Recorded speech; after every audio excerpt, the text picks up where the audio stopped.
नमस्कार दोस्तों, स्वागत करता हूं आप सभी का फिर से आपके अपने YouTube चैनल पर। दोस्तों आज हम 30 कोशिका से संबंधित बहुत ही ज़्यादा महत्वपूर्ण प्रश्नों को देखने वाले हैं जो आपके परीक्षाओं के दृष्टिकोण से सबसे ज़्यादा महत्वपूर्ण है। अगर आप किसी भी भर्ती बोर्ड परीक्षाओं की तैयारी कर रहे हैं तो ये वीडियो आपको जरूर देखना चाहिए, क्योंकि ये वीडियो आप लोगों को बहुत कुछ देकर जाने वाला है। तो चलिए शुरू करते हैं। पहला क्वेश्चन है दोस्तों कि जो सेल है, सेल का मतलब होता है कोशिका। सेल को हिंदी में कोशिका कहते हैं। इसका नाम किस जीव वैज्ञानिक ने सर्वप्रथम दिया? ऑप्शन नंबर ए है फ्लेमिंग, बी है ल्यूवेनहॉक, सी है रॉबर्ट हुक और डी है ब्राउन। तो दोस्तों आपको बता दूं कि जो सबसे पहले जो कोशिका खोज की थी उन्होंने रॉबर्ट हुक ने किया था। सन 1665 ईस्वी की बात है, रॉबर्ट हुक ने किया था उन्होंने, परंतु मृत कोशिकाओं की खोज की थी, परंतु सर्वप्रथम इन्होंने ही की थी। और जीवित कोशिकाओं की खोज एंटोनी वॉन ल्यूवेनहॉक ने किया था। ठीक है दोस्तों, सही जवाब हो जाएगा ऑप्शन नंबर ए, सबसे पहले, क्योंकि खोज इन्होंने ही की थी। ठीक है, अगला है कि कौन सी रचना जंतु कोशिका को वनस्पति कोशिका से विभेदित करती है? ऑप्शन नंबर ए है राइबोसोम, की बी है माइटोकॉन्ड्रिया, की सेंट्रोमियर, की सेंट्रिओल। तो दोस्तों इसका सही जवाब हो जाएगा ऑप्शन नंबर डी, सेंट्रिओल।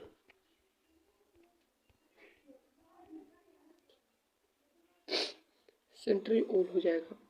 अगला क्वेश्चन है दोस्तों, कह रहा है कि कोशिका में राइबोसोम की अनुपस्थिति में, जो राइबोसोम होता है दोस्तों, आपको बता दूं कि जो राइबोसोम होता है ये इसकी अनुपस्थिति में कौन सा कार्य संपादित नहीं होता है।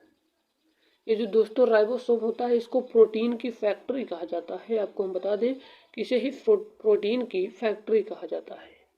ठीक है, कह रहा है क्वेश्चन की कोशिका के राइबोसोम की अनुपस्थिति में कौन सा कार्य संपादित नहीं होगा?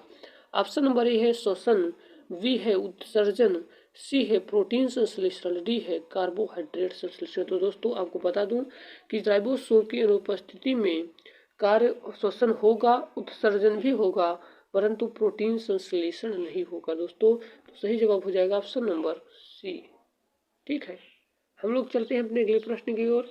हमारा चौथा नंबर का प्रश्न है, कह रहा है कि यदि माइटोकॉन्ड्रिया, पहले आपको माइटोकॉन्ड्रिया को समझाते थे। माइट्रो प्लस कॉन्ड्रिया, ये दो शब्दों से मिलकर बना हुआ है माइट्रो प्लस कॉन्ड्रिया।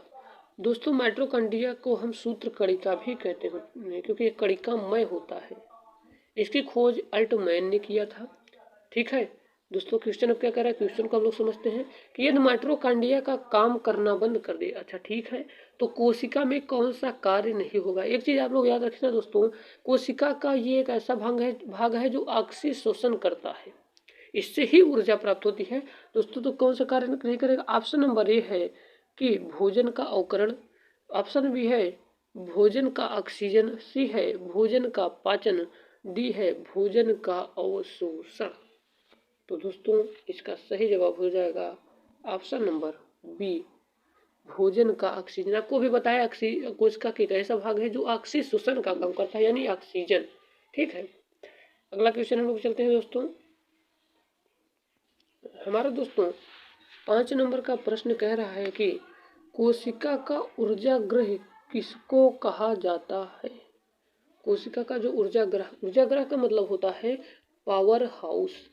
तो आपको बता दूं, जो कोशिका का ऊर्जा ग्रह है उसे माइटोकॉन्ड्रिया को कहा जाता है, क्योंकि इससे ही ऊर्जा प्राप्त होती है। ठीक है दोस्तों, अब हम लोग चलते हैं अपने अगले प्रश्न की ओर। अगला प्रश्न देखने वाले हैं। हम जितने भी प्रश्न बता रहे हैं ये भर्ती बोर्ड परीक्षाओं में पूछे गए सभी प्रश्न हैं। ठीक है, हम लोग चलते हैं अपने अगले 6वें नंबर के प्रश्न की ओर दोस्तों। 6वां नंबर का प्रश्न है हमारा कि कौन सबसे बड़ा कोशिका अंग है? ऑप्शन नंबर ए है गुणसूत्र, की बी है माइटोकॉन्ड्रिया, की प्लास्टिड, की गाल्जी काय। तो दोस्तों इसका राइट आंसर हो जाएगा दोस्तों, ये इसका राइट आंसर हो जाएगा ऑप्शन नंबर सी, प्लास्टिड। ठीक है, हम लोग चलते हैं अगले प्रश्न की ओर दोस्तों। अगला प्रश्न है कि कोशिका में प्रोटीन संश्लेषण कहाँ होता है? तो ऑप्शन नंबर है गाल्जी काय में होता है, कि राइबोसोम में होता है, कि माइटोकॉन्ड्रिया में, कि सेंट्रोसोम में होता है। तो दोस्तों आपको मैं बता दूं कि दोस्तों गाल्जी काय में प्रोटीन जो संश्लेषण होता है ये गाल्जी काय में नहीं होता है, और माइटोकॉन्ड्रिया में भी नहीं होता है, और सेंट्रोसोम में भी नहीं होता। सेंट्रोसोम जो होता है दोस्तों ये कोशिका विभाजन का काम करता है, ठीक है। तो जो प्रोटीन संश्लेषण है वो राइबोसोम में ही होता है, ठीक है। राइबोसोम की ही प्रोटीन की फैक्ट्री कहा जाता है दोस्तों, ठीक है। अगला क्वेश्चन है दोस्तों, कह रहा है कि पादप कोशिकाओं का सबसे बाहरी दोस्तों पादप कोशिकाओं का सबसे बाहरी आवरण कहलाता है। यानी कि जो पादप कोशिका होता है उसका सबसे बाहरी वाला भाग क्या कहलाता है। क्वेश्चन समझिए पहले क्या पूछ रहा है। ऑप्शन नंबर ए है कोशिका झिल्ली की कोशिका भित्ति की टोनोप्लास्ट की एंडोप्लाज्मिक रेटिकुलम यानी अंतः प्रदप जालिका। ये कोशिका का आंतरिक भाग है, इसीलिए एंडोप्लाज्मिक रेटिकुलम को आंतरिक कंकाल कहा जाता है। तो ये तो नहीं होगा दोस्तों। इसका सही जवाब हो जाएगा ऑप्शन नंबर बी कोशिका भित्ति, ठीक है दोस्तों। कोशिका भित्ति को ही पादप कोशिकाओं का बाहरी आवरण कहलाता है, ठीक है। हम लोग चलते अपने अगले प्रश्न की ओर। कह रहा है कि सेल यानी कोशिका को एक निश्चित रूप प्रदान करती है। एक निश्चित रूप कौन प्रदान करता है, केंद्रिका करती है कि कोशिका भित्ति की कोशिका झिल्ली की गाल्जी काय। तो दोस्तों आपको बता दूं इसका राइट आंसर हो जाएगा ऑप्शन नंबर बी कोशिका भित्ति जो होती है कोशिका को एक निश्चित रूप प्रदान करती है, ठीक है। हम लोग चलते हैं अपने 10वें नंबर के प्रश्न की ओर। दोस्तों कह रहा है कि कौन सा कोशिका अंग केवल पादप कोशिकाओं में पाया जाता है। तो ऑप्शन नंबर ए है कोशिका भित्ति की लवक की रिक्तिकाय की उपयुक्त सभी। तो दोस्तों इसका सही जवाब हो जाएगा ऑप्शन नंबर ए कोशिका भित्ति। ये दोस्तों केवल पादप कोशिकाओं में ही पाया जाता है, ये जंतु कोशिका में नहीं पाया जाता है, ठीक है।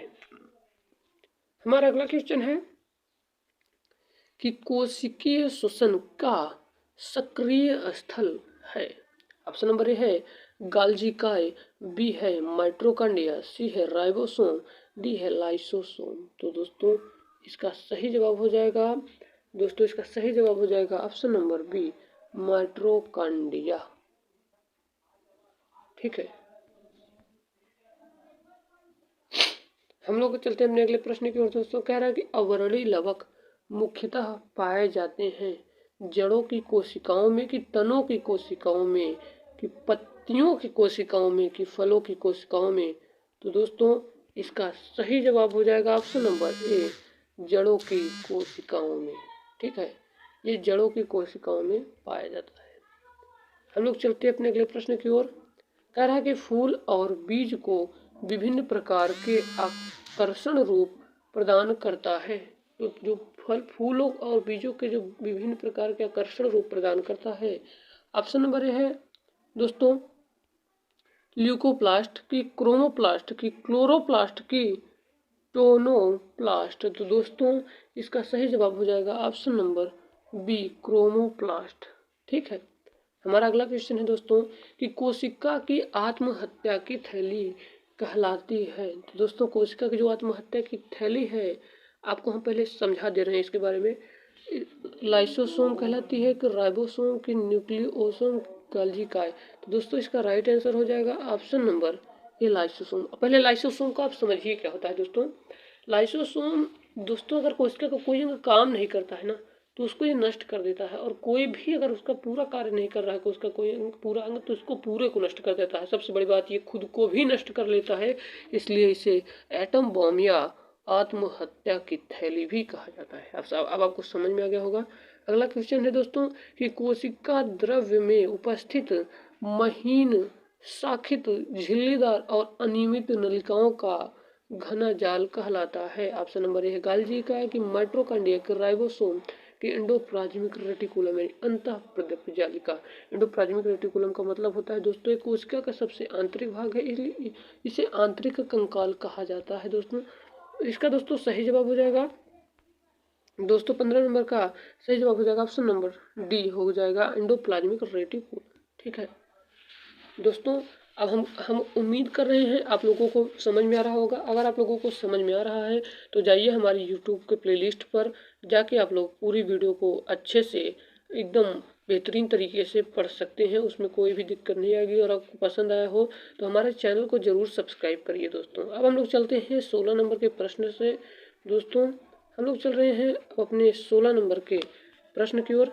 कह रहा है दोस्तों कि प्रोटीन निर्माण का सक्रिय स्थल होता है। ऑप्शन नंबर ए है लाइसोसोम, की राइबोसोम, की माइटोकॉन्ड्रिया, की गाल्जी का। तो दोस्तों इसका सही जवाब हो जाएगा ऑप्शन नंबर बी राइबोसोम। ठीक है, प्रोटीन निर्माण का जो सक्रिय स्थल है वो राइबोसोम कहलाता है। ठीक है, हम लोग चलते हैं अपने अगले प्रश्न की ओर। कह रहा है कि लाइसोसोम में पाया जाने वाला एंजाइम जिनमें जीवद्रव्य को घुला देने या नष्ट कर देने की क्षमता होती है वह कहलाता है सेल स्पेस, की साइटोप्लाज्मा, की न्यूक्लियोप्लाज्मा, की हाइड्रोलाइटिक एंजाइम। तो दोस्तों इसका दोस्तों सही जवाब हो जाएगा option number D hydrolytic enzyme. ठीक है, हमारा अगला प्रश्न है कि 80% यानी 80% का मतलब 80% से अधिक सेल में पाया जाने वाला पदार्थ।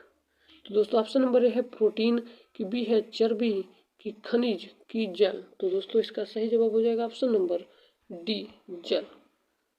कोशिका में 80% जल पाया जाता है, आप लोग इसको समझ लीजिए। ठीक है, हम लोग चलते हैं अपने 19 नंबर का प्रश्न। कह रहा है दोस्तों, कह रहा है कि किसने यह मूल अवधारणा प्रस्तुत की थी कि सभी जीव कोशिकाओं के बने होते हैं।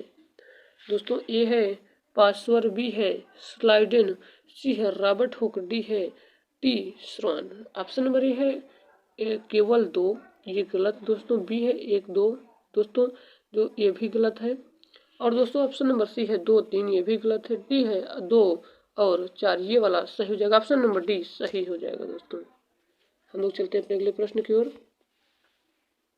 कह रहा है कि किसकी उपस्थिति के कारण किस पादप कोशिका और पशु कोशिका में अंतर पाया जाता है। ऑप्शन नंबर ए है क्लोरोप्लास्ट, की कोशिका भित्ति, की कोशिका कला, की केंद्रक। तो दोस्तों इसका दोस्तों राइट आंसर हो जाएगा ऑप्शन नंबर बी कोशिका भित्ति। कोशिका भित्ति। हम लोग चलते हैं अपने अगले प्रश्न की ओर। कह रहा है कि गाल्जी का प्रमुख कार्य क्या है। ऑप्शन नंबर ए है श्वसन, की कोशिका विभाजन शुरू करना, की पाचक रस उत्पन्न करना, की स्रावी। तो दोस्तों इसका सही जवाब हो जाएगा ऑप्शन नंबर डी स्रावी। ठीक है, हमारा अगला क्वेश्चन है कि कौन सा कोशिका अंग डीएनए रखता है। माइटोकॉन्ड्रिया, की गाल्जी का, की लाइसोसोम, की सेंट्रिओल।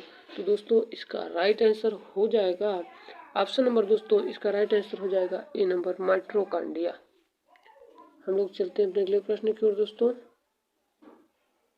कह रहा है कि कौन सा कोशिका अंग प्रोटीन संश्लेषण में प्रमुख भूमिका निभाता है। लाइसोसोम एवं सेंट्रोसोम, की एंडोप्लाज्मिक रेटिकुलम एवं राइबोसोम। तो दोस्तों इसका सही जवाब हो जाएगा ऑप्शन नंबर बी ही एंडोप्लाज्मिक रेटिकुलम। एवं एंडोप्लाज्मिक रेटिकुलम का मतलब अंतः प्रदप जालिका, आपको अभी बताए थे। और राइबोसोम। ठीक है,